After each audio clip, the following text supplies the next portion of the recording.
بسم اللہ الرحمن الرحیم۔ السلام علیکم۔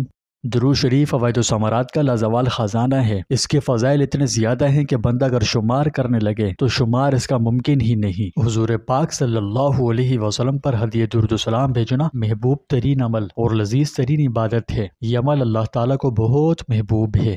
آپ درود و سلام کے فضائل بخوبی جانتے ہوں گے، لیکن کیا آپ یہ بھی جانتے ہیں کہ جب کوئی انسان اپنے نبی کا نام مبارک سن کر یا آپ کا ذکر ہو اور ذکر پر درود شریف نہیں بھیجتا تو اس کے ساتھ کیا ہوتا ہے؟ یعنی ایک تو ہوتا ہے کہ درود شریف کی کثرت کرنا۔ یہاں میں کثرت کی بات نہیں کر رہا، بلکہ میں یہ اس بارے میں بات کر رہا ہوں کہ فرض کیجئے کہ میں آپ کے سامنے جو ہے نا اپنے نبی کا نام لیتا ہوں، جیسا کہ حضرت محمد صلی اللہ علیہ وسلم، حضور صلی اللہ علیہ وسلم یا نبی کریم صلی اللہ علیہ وسلم۔ یہاں میں نے 3 دفعہ اپنے نبی کا ذکر کیا، تو یہ 3 دفعہ آپ کے سامنے ہمارے نبی کا ذکر آیا، تو اس ذکر پر کیا ہے کہ ہمیں ہر مرتبہ درود شریف پڑھنا چاہیے۔ درود شریف پڑھنے کی سب سے مختصر شکل کیا ہے؟ صلی اللہ علیہ وسلم، یہ سب سے مختصر درود ہے۔ تو میں نے آپ کے سامنے 3 مرتبہ درود پڑھا، اور تینوں کے تینوں مرتبہ اگر آپ نے جو ہے نا صلی اللہ علیہ وآلہ وسلم نہیں پڑھا تو ایسے شخص کے ساتھ کیا ہوتا ہے؟ یعنی اللہ تعالیٰ اس کے ساتھ کیا معاملہ فرماتے ہیں؟ جو اپنے نبی کا نام مبارک سنتا ہے اور پھر بھی آپ پر جو ہے نا درود نہیں بھیجتا، تو اس کے ساتھ بہرحال کیا ہوتا ہے؟ یہ ویڈیو اسی بارے میں ہے۔ آج ہم آپ کو انتہائی آسان الفاظ میں بتائیں گے کہ درود نہ پڑھنے پر اللہ پاک اس کے ساتھ کیا معاملہ فرماتے ہیں۔ دوستوں، سب سے پہلی بات تو دیکھیے، اس ویڈیو کا جو مقصد ہے وہ کسی کو ڈی موٹیویٹ کرنا نہیں ہے، کسی کے لیے الجھن پیدا کرنا نہیں ہے، نہ کسی کی دل آزاری مقصود ہے۔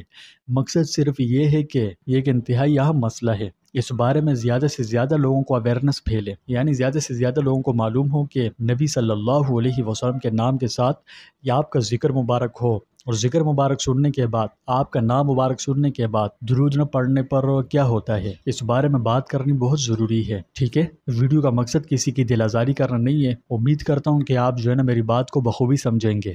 تو دیکھیں، درود و سلام یہ اللہ پاک کا محبوب ترین عمل ہے، کیونکہ یہ واحد ایک ایسا عمل ہے جو کہ خود رب کائنات بھی کر رہا ہے اور اس کے پاک فرشتے بھی۔ کیسے؟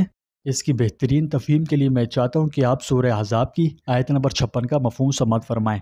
سورہ احزاب میں اللہ تعالیٰ فرماتے ہیں کہ ان اللہ و ملائکتہ یصلون علی النبی یا ایھا الذین آمنوا صلوا علیہ وسلموا تسلیما۔ مفہوم کیا کہتا ہے؟ کہ بے شک اللہ اور اس کے فرشتے نبی مہربان صلی اللہ علیہ وسلم پر درود بھیجتے رہتے ہیں۔ اے ایمان والوں، یہاں ایمان والوں سے خطاب ہے جنہوں نے ایمان لایا، تو اے ایمان والوں، تم بھی اپنے نبی صلی اللہ علیہ وسلم پر خوب درود و سلام بھیجا کرو۔ اس آیت مبارکہ سے کیا ہے کہ ایک انتہائی اہم بات جو ہے نا وہ سامنے آتی ہے۔ وہ کیا ہے کہ اللہ پاک نے مسلمانوں کو درود بھیجنے کا حکم دینے سے پہلے کیا کیا کہ خود اپنے اور پھر اپنے فرشتوں کا ذکر کیا، اور اپنے فرشتوں کے درود بھیجنے کا ذکر فرمایا، اور پھر اس کے بعد ہمیں بھی حکم دیا کہ ایمان والوں، میں اور میرے فرشتے نبی پر درود بھیجتے رہتے ہیں، تو تم بھی درود بھیجو۔ یہ اس بات کی کھلی دلیل ہے کہ ہمارے پیارے نبی صلی اللہ علیہ وسلم کا شرف اور عظمت بے مثال ہے۔ اللہ پاک نے ہمارے نبی کو وہ مقام عطا فرمایا جو گزشتہ انبیاء کرام علیہ السلام میں سے کسی کو نہیں ملا۔ ہمارے نبی تمام انبیاء کے سردار ہیں، ہمارے نبی تمام انسانیت کے لیے سراسر رحمت ہیں۔ اللہ پاک نے آپ کو تمام انسانیت کے سراپا رحمت بنا کر بھیجا۔ آپ صلی اللہ علیہ وآلہ وسلم نے تاریکیوں میں بھٹکتی ہوئی عقلوں کو ہدایت کا نور بخشا، اندھی آنکھوں کو بصیرت عطا کی، اور بہرے کانوں کو حق کی آواز سننے کی قوت بخشی۔ آپ صلی اللہ علیہ وسلم کی بعثت سے سوئی ہوئی عقلیں بیدار ہوئی، اور انسانیت ضلالت و گمراہی سے نکل کر صراط مستقیم پر گامزن ہوئی۔ یہ سب صرف حضور صلی اللہ علیہ وسلم کے ہمارے لیے سراپا رحمت بن کر آنے کی وجہ سے ہوا۔ تو اپنے آخری نبی کو بھیج کر اور نبوت سے سرفراز فرما کر اللہ تعالیٰ کے اس عظیم الشان احسان اور حضور صلی اللہ علیہ وسلم پر ایمان کا لازمی تقاضا یہی ہے کہ ہم آپ کے ساتھ جان و مال، اہل و عیال اور ہر چیز سے زیادہ بڑھ کر محبت و عقیدت کا لازوال رشتہ قائم کریں، اور آپ کی مکمل اطاعت و اتباع کی جائے، اور اللہ تعالیٰ کا حکم سمجھ کر آپ پر کثرت سے درود و سلام بھیجا جائے۔ اور آپ تو جانتے ہی ہیں کہ درود و سلام بھیجنے سے صرف آخرت میں فائدہ نہیں پہنچتا، مگر دنیا میں بھی اللہ پاک پڑھنے والے کو بہت سے انعامات و کرامات سے نوازتے ہیں، جن کا ذکر احادیث میں بکثرت موجود ہے۔ تو سورہ احزاب کی آیت نمبر 56 کے اس واضح حکم کے بعد نبی کریم صلی اللہ علیہ وسلم نے ہمیں درود شریف پڑھنے کا طریقہ بھی بتلایا ہے۔ یوں سمجھیے کہ جب صحابہ کرام نے آپ صلی اللہ علیہ وسلم سے دریافت کیا تھا کہ اللہ کے رسول، سلام کا طریقہ تو ہمیں معلوم ہو چکا، یعنی یہ جو تحیات میں پڑھا جاتا ہے، تو آپ صلات کا طریقہ بھی ارشاد فرما دیجئے۔ تو آپ صلی اللہ علیہ وسلم نے درود ابراہیمی تعلیم فرمایا۔ درود ابراہیمی کو تمام درودوں میں افضل ترین درود قرار دیا گیا ہے، کیونکہ اس کے الفاظ خود نبی کریم صلی اللہ علیہ وسلم کی زبان مبارک سے نکلے۔ اور آپ کو یہ بات معلوم ہونی چاہیے کہ حضور صلی اللہ علیہ وسلم وحی کے بغیر، جی ہاں، وحی کے بغیر کلام نہیں فرماتے تھے۔ تو پس درود ابراہیمی یہ حضور صلی اللہ علیہ وسلم نے ہمیں خود تجویز فرمایا ہے۔ تو اب اس کے افضل اور نہ ہونے کے پیچھے کیا وجہ ہے؟ جبکہ میں نے آپ کو بتایا کہ حضور صلی اللہ علیہ وسلم کیا ہے کہ جب کوئی صحابی آپ صلی اللہ علیہ وسلم سے اس طرح کا کوئی مسئلہ وغیرہ پوچھتا تو آپ صلی اللہ علیہ وسلم وہی کا انتظار فرماتے۔ جب وہی آ جاتی تو آپ صلی اللہ علیہ وسلم ان کے سوالات کے جوابات عنایت فرما دیتے۔ تو معلوم ہوا کہ یہ جو درود ابراہیمی ہے یہ اللہ تعالیٰ نے تعلیم فرمایا ہے۔ تو پس درود ابراہیمی کا تمام درودوں سے افضل ہونا تو بنتا ہی ہے، اور یہی وجہ ہے کہ یہی درود یعنی درود ابراہیمی روزمرہ کی نمازوں میں بھی ہم پڑھتے ہیں۔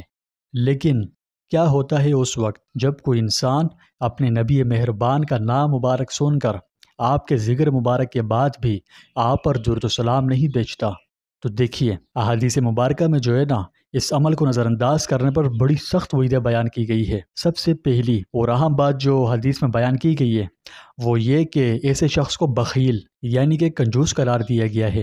اور بخل صرف مال کا نہیں ہوتا، بلکہ سب سے بڑا بخل تو یہ ہے کہ انسان اپنے سب سے بڑے محسن اعظم نبی کریم صلی اللہ علیہ وسلم پر درود بھیجنے میں بھی ہچکچاہٹ کرے، یعنی آپ کا نام مبارک لیا جائے اور یہ جوان کیا ہے کہ درود نہیں پڑھے، تو انتہائی بخل کی علامت ہے۔ اس سے بڑا بخیل تو کوئی ہو ہی نہیں سکتا۔ حالانکہ درود پڑھنے میں کیا جاتے ہیں؟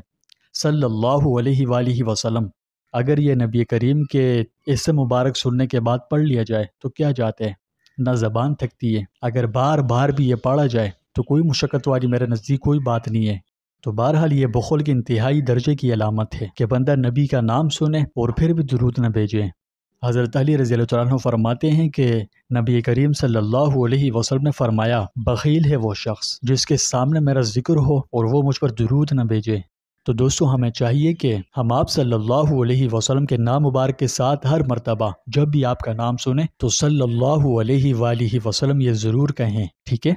اس کے علاوہ جب بھی موقع ملے تو درود و سلام کی خوب کثرت کریں۔ اگر آپ افضل ترین درود کے بارے میں جاننا چاہتے ہیں تو یہ تو میں نے آپ کو جو ہے نا کافی تفصیل سے بتا دیا کہ درود ابراہیمی افضل ہے کیسے، یہ بھی بتا دیا۔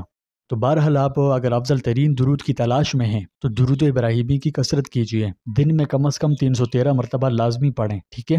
اب اگر 313 مرتبہ آپ نے پڑھنا شروع کر دیا، پہلے دن، دوسرے دن، تیسرے دن، ہفتہ، 2 ہفتہ، تو 40 دن تک اگر آپ نے یہ عمل مسلسل کر لیا پابندی کے ساتھ، روزانہ 313 مرتبہ درود ابراہیمی، تو آپ جانتے ہیں کہ آپ کے ساتھ کیا ہو سکتا ہے؟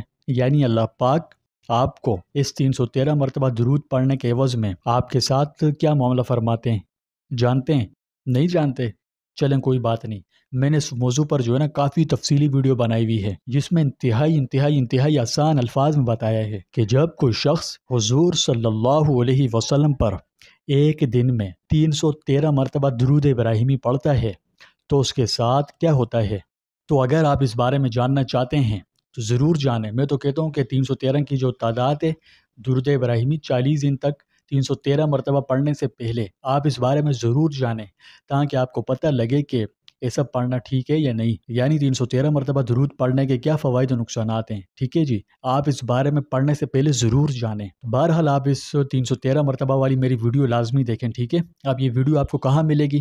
آپ اس ویڈیو کے پن کامنٹ میں جائیں، آپ کو ایک لنک ملے گا جس کا ٹائٹل ہوگا کہ ایک دن میں 313 مرتبہ درود ابراہیمی پڑھنے سے کیا ہوتا ہے۔ آپ اسے ایک دفعہ لازمی دیکھیں۔